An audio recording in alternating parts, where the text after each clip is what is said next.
Hello and welcome to my living room. I'm Kathleen Hershner. I've been looking forward to my interview with this next friend of mine for a long, long time. I met him about a year ago, and I usually only see him at about 1 o'clock in the morning. So without any more introduction, I'd like to welcome my friend Victor Cruzate to my living room. We've been waiting for this for a while, eh? Yeah. We've been thinking about this for a while. We've been talking about it. First, we were talking about you coming to the radio. You did that. Then, of course, I had to go on my investigative reporting missions to the bar that you own. That's such a professional move from you, huh? Yeah, I want to immerse myself fully in the world of alcohol and bars. And the bar that you own is in the Austrias neighborhood. It's called Bar 1917, and I met you through a friend of mine who said, why don't you come to my friend Victor's bar and we'll sit and have some vodka. Yeah, that's right. Because it's a vodka bar. It's a vodka bar, and we have blinis as well. Yeah. Which is this sort of small crepes that comes with different smoked fish and sour cream. And sour cream, and yeah. Well, for people who don't know their world history, the reason that it's called Bar 1917 is Russian Revolution. Right. Yeah, the idea when we found the name was to signify the change from like the Tsarist world in Russia to a more modern and constructivism, I think it's called, or revolutionary Russia. That's why all the graphic design that is part of our bar is based on the Russian avant-garde from the 1920s. Well, we have examples of that graphic design in the menus that I picked up. And these are in English. You have them in English and Spanish. Yeah. Because you have a lot of tourists who come by your bar. But we also have lots of expats, people like you or other people like living in Madrid and coming because they think, I mean, the thing about the bar is that it reproduces very well the atmosphere of bars like in New York, in London, you know, very dim lights, very nice music, very calm. Normally when you go to a bar here, you stand up and you have a drink, then you can sit down, you know, relax, have a conversation. That's a good thing about. Well, I like going to Spanish bars, but sometimes you want to change. And I think that to have bars like Bar 1917 is kind of fun because you're right. When you go into your bar, which is on Calle de la Independencia. Independencia, perfect. Yeah. I mean, that was an accident. That was an accident. That was not planned as part of the Russian Revolution theme, but it's kind of the crossing street is Amnistia, which is the crossing street is Amnistia. So, did that influence your decision to place the bar on the corner of Calle Amnistia? Sure. When we saw the names, we said this is the place. No, actually, the thing is, it's next to the Opera House. Yeah. The location is fantastic. Yeah, because blinis and vodkas, that's something that you normally do. If you go to the opera, after the opera, you go there and you have your blinis and vodkas. And actually... Yeah, like if there's an opera that's by, or if there's a concert that's by a Russian composer like Tchaikovsky, wouldn't it make sense to go up the street to Bar 1917? Yeah. But getting back to what I was going to ask you about is that the decor of the bar is warm. There are red tones, the light, like you said, the lights are dim, and it's very cool without being pretentious. It's one of my favorite bars, and I'm not just saying that because you're my friend and I like to go there, but I really, really like it. And you were telling me during our conversation on the radio that you put a lot of thought into this. This is not just casual, oh, I think we'll do, you know, Russian Revolution thing. You put a lot of thought into it. Well, the thing is like none of my partners of myself are from the catering industry. So, you know, like Caro, she's a graphic designer. She did actually these menus. And Ramiro, he's a photographer. I'm a web producer. So. And you're not from Spain either. We're not from Spain. But the thing is that we didn't I think that if you look at the bar as just a business, then you try to, cut cost. But in our case, it was like creating a place like your living room, you see, a place where you feel comfortable. Well, I can't take responsibility. It comes from our designer, Luca. But yeah, I mean, this set makes people feel comfortable. That's the whole idea. Your bar makes people feel comfortable while drinking and having conversation. That was the idea. And the music, obviously you're close to the Opera House, but the music plays a very integral role in that. Yeah. Actually, we decided at one point we were thinking if we should play more like gypsy music or stuff like it's more related to whatever Russian culture. But actually, what we decided is we wanted to create something more like contemporary. So we play some cool jazz. Sometimes we play some American independent music. Yeah. And it depends. It depends on the mood. I mean, we try to, as DJs, try to see what the mood is, and then you say, okay, let's play this playlist. So owner, bartender, chef, DJ. Everything. Mixologist. And we're gonna get to that hopefully very soon. Yeah. Because we're gonna mix a drink here today. I've asked you as a personal favor to do that for me. But the music is important, and it would probably have been easy and maybe even tempting to make the decision to do like Russian-themed Cossack folk music. But that gets kind of, redundant. Well, I guess the idea of going to a place like going to a bar or anything is about the experience. It's not. So the thing is, if you have to reproduce something that people really would like to have, and that's what we did. I mean, like I listened to jazz music at home, and actually the day this idea was born, we were at home, like having blinis, listening to jazz. That's right. And drinking vodka, and we said, we should create a place like this in Madrid. There's no place like this in Madrid, and that's how the idea came. That was a very important evening. You celebrate that. Do you celebrate that evening in the bar when you actually hatched the plan to create this bar? No, but that's a good idea. But no, we Any celebrate opportunity for a party. We're going to invite you, of course. Of course. No. What we celebrate is the opening of the bar. But it's true. I mean, it took us probably like 7 months between having the idea, then looking for a place, then putting a business plan together. Well, and you've celebrated, I think, 2 years, haven't you? Yeah. And what if that I was remember, back in April. It was back in April. Yeah.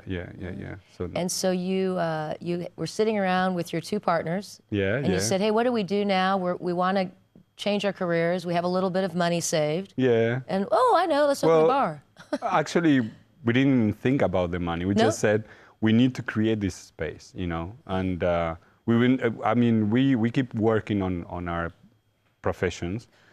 But we said, this place needs to be there because, it would be such a good idea for people to go and come and have blinis, vodkas, listen to jazz. That's I'm very happy that you guys made that decision because I have been looking for a good bar in my neighborhood for a long time. And you probably existed there on the corner of Amnistía and Independencia for a year before I met you. And I was like, yes, finally, a place where I want to go and like, chill out with my friends. Wow. I was there last night. I'm glad you like it. Victor, we're going to get to mixing the gingery drink. That's right. In a minute. How I suspect we'll need like 5 or so minutes to do that. But it is one of my favorite drinks. Thank you. At your bar. I love ginger. And every time I go there, I have to have this drink. But you also specialize in a lot of specialty vodkas that are not easy to find. And there's only one other vodka place in Madrid, I think. I think so. And we don't have to promote them, don't worry. But I mean, there aren't a lot of places to go where you can see a very eclectic and diverse group of unusual vodkas. Yeah, we have like 50 different kinds of vodka from, I think, 15 different countries. What we try to do, I mean, there are like hundreds of vodkas. What we try to do is try to only keep the ones that we really like, and we want people to try because vodka is not very well known here in Spain or Madrid. People normally tend to drink whiskey or rum or now gin, but vodka is like the drink of preference of most of the mixologists or bartenders around Europe. I think vodka is more popular in the United States, certainly, than it is here. And maybe one of the reasons, I'm not a frequent vodka drinker, but I've had some really interesting vodkas in your bar. But one of the things that I guess makes it popular with bartenders is that it's more versatile. It's very versatile. Whiskey and other strong liquors, they have a very, distinct flavor. Well, the thing about vodka is supposedly that it is flavorless and odorless. I'll bet you don't. I'll bet you don't agree with that. Well, it depends. I mean, the thing is like sometimes the taste is very subtle. That's why normally you don't mix vodka. You just drink a straight. shot. Yeah. And then you find the taste at the end of your palate. You can find it, and So it stays finishes with with a different you. taste. Yeah. Well, and I suppose that the more expensive and finer a vodka is, the more you would want to drink it straight up. Sure. I mean, but it's as a drink, it's probably the best drink also to mix. Most like important or well-known cocktails are made. Yeah. I mean, the base is vodka, like this one, the gingery that we are about to try. I bring a lot of friends to the bar because they always say, where do we go now? And I'm like, oh, I know a place. And I had a vodka in there with my friend Philip the other day that was really strange, and I didn't think I would like it, but I really liked it a lot, and it was that one that's muy picante. It's like jalapeno vodka. Okay. It's a Ukrainian vodka. It's called, can I say the name? Yeah, I don't care. Nemirov. I'm sure they'd love it. And and it actually comes with chilies inside. It's very, very spicy. Whew. Really nice. But you know, it works. And Spanish people don't like muy picante food or drink, but this worked because it was a cold evening, like all the winter evenings have been this past year.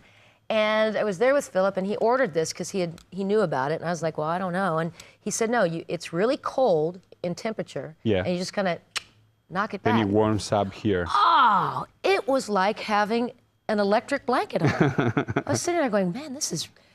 I'd better be careful about not developing a taste for this. Give people some ideas of what to drink before going to bed. Probably. Exactly. Well, now you're going to make something that I like very much, and it's not that strong. It's good for people like me who just want to have a nice tasting cocktail. And I've asked you as a personal favor, oh vodka meister, to make the gingery. Okay. And did you come up with that name yourself? Yes, actually, there are quite a few cocktails that are made out of ginger, but the thing is, it was difficult for us to find ginger root beer. Here, I can't find it, so what we decided is to create our own ginger syrup.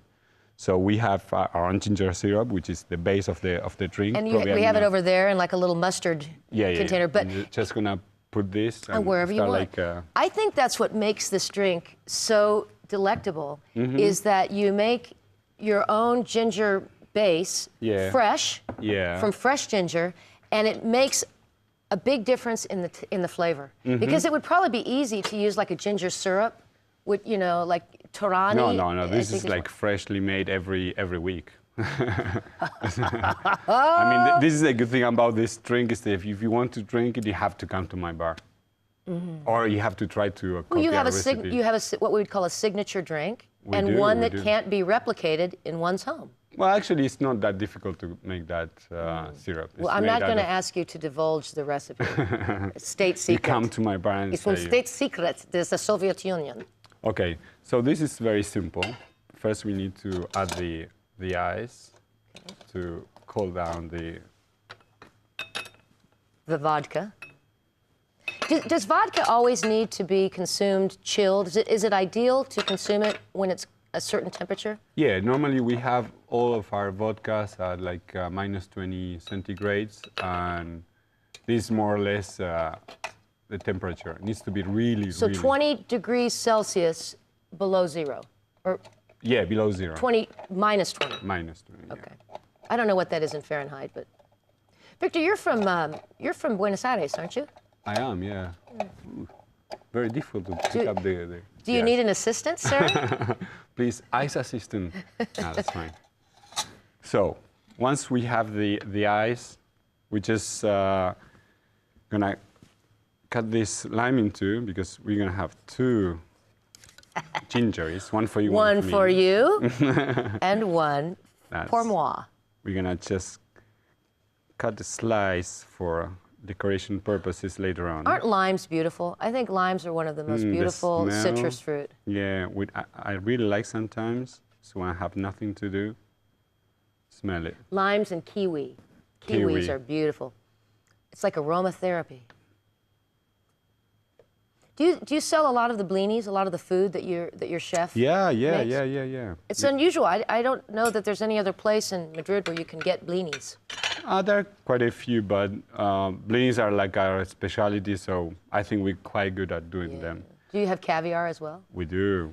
We have real caviar. So what we do is, I'm just gonna cut this now. And this is lemongrass. This is lemongrass, and this is really, really good because it's gonna give like a very fresh feeling to.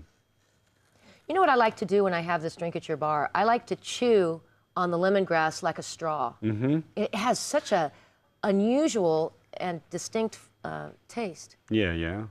It's really, really good. So then we just add the ginger syrup. This is the most important thing. You have to like ginger to drink this drink. You know, that's what I was going to ask you about next. The reason I like it so much is because I love ginger. Ginger is really good for your stomach. Yeah. It's really good for your circulatory system, and it tastes good. But some people don't like it, like some people don't like garlic. Exactly. I mean, if you like ginger, this is your drink, because also it keeps the spicy side of ginger. This is really nice. So then we add the vodka. Is this any particular type of vodka that you brought, or is it just normal vodka? Well, in this case, this is the Russian vodka. Okay. You can do it with any vodka. Okay. Does Spain make their... Oh, that's okay. Does Spain make their own vodka? Do they have a vodka Well, they have brand? quite a few. Well, we have some of the vodka made in Spain. One is called Pancracio, which is a chocolate vodka. It's really, really good. Sounds good. It tastes like vodka. It's like liquid vodka. Chocolate, yeah. Yum. Really, really So nice. maybe for people who don't like the mild taste of vodka, they might like chocolate. Yeah, yeah. vodka. It's very sweet, though. Okay. I mean, if you have to like sweet stuff for that. Normally, vodka like an is after very... dinner drink. Okay. Then we just add the lime juice.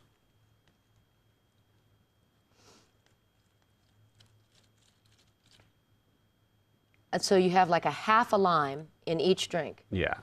Okay, so This is very important because all about these drinks, about the freshness of the different ingredients, like the lemongrass, the lime. don't you think that's true with cooking and any kind of good mixture of something like a salad or something that you make or even a drink? The fresher the ingredients and the higher quality, the better it's going to be. Yeah, yeah, yeah. Then you just pour some like water with gas. Oops. Carbonated water or agua con gas. Agua con gas.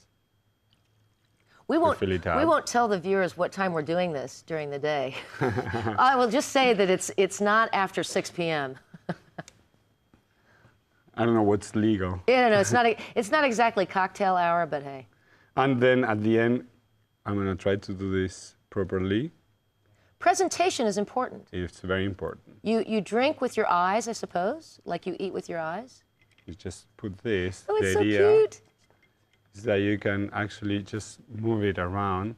And You get want me to move it around?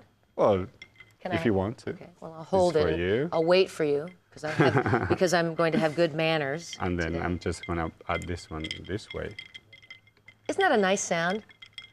Because the idea is that you have to keep like stirring this so the ginger comes up.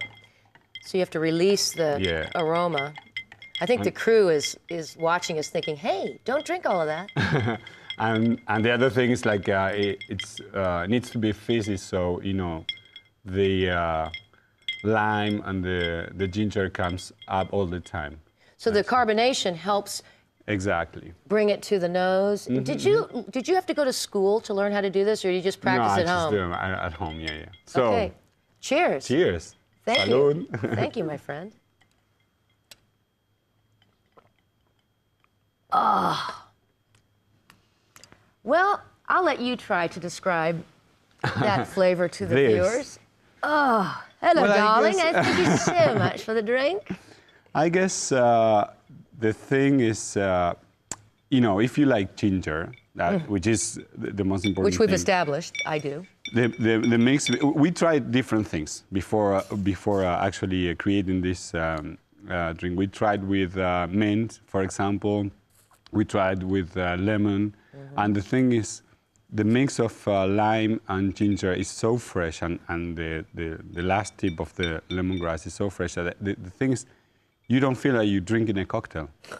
Dangerous. That's dangerous. It's true. I mean, it has vodka. You saw the amount of vodka I put. Yes, I did. But the idea is that you're actually having like a very refreshing drink. That's the good thing about it. Well, I don't taste the vodka, but then I don't have what we would call in English an educated palate. Like you can give me a very expensive glass of I don't know, Burgundy wine or Yeah, something yeah. that's, you know, known to be very expensive. And I can appreciate that it's a bit more complex, but I can't appreciate it in the way that maybe a wine connoisseur would, because I think you have to train your palate. Well, I guess like for wine, it's probably important to know, but in case of a drink, it's just to enjoy. You know, something that you go to a bar, you know, to talk to your friends, to spend some nice time. And the thing about a drink is you want just to enjoy it. No. Well, and why am I the only one drinking?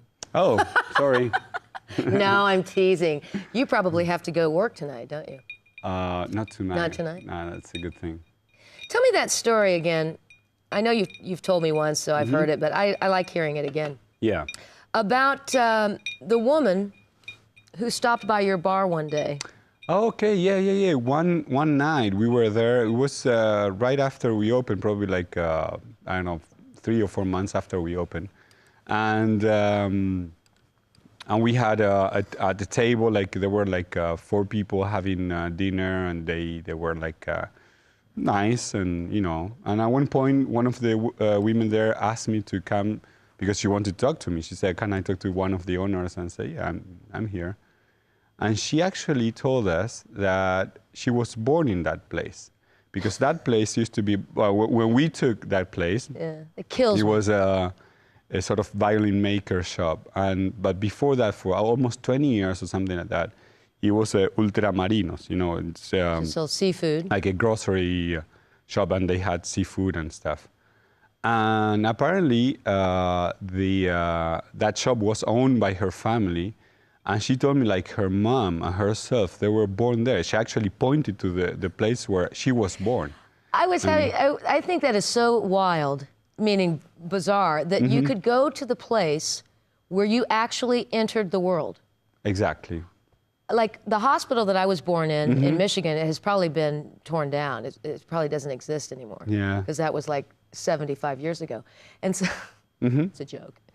So, but anyway, I mean, I was talking with my friend Beth about this last night. I said, isn't that bizarre that like somebody would come in and say, I was born right over there where your kitchen is now? Yeah, it's just behind the kitchen. Well, I can tell you another story, which is not related to the bar, but Okay. you know, I have a twin brother. Yes, probably, you do. yeah, Identical. and identical twin. And we were born in the crossing street of Candioti and Candioti.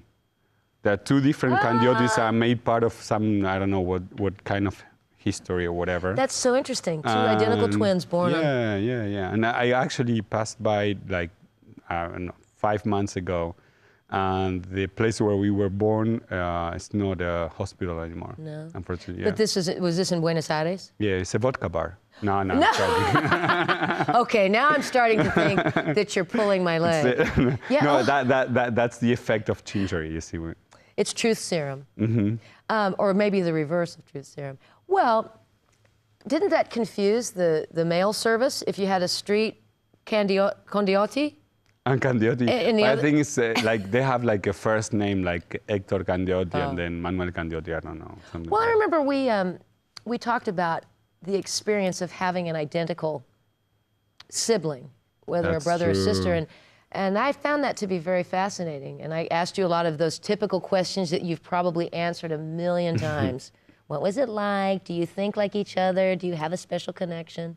But overall, we're almost out of time. But would you say that that you feel lucky, that you feel I think fortunate so, to have a yeah, I identical think brother? so. Yeah, you learn a lot of things, especially sharing, which is very important in life, I think. And that's one thing that comes inbuilt if you're a twin brother or a sister.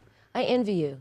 You speak 3 languages, have a twin brother, you own an awesome bar, you figured out how to make a great drink that I like, and so I have a feeling our friendship is going to be nurtured by this experience here today. Especially by gingery, I guess. Exactly, by the gingery.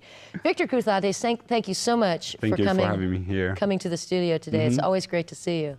Okay. And I've really enjoyed this quite a lot. Bar 1917. That's Check right. it out. They have a website, too. Thank you for tuning in to what has been a very enjoyable session here in my living room. Come back for more exciting conversations with me and my guests. Bye-bye, everyone.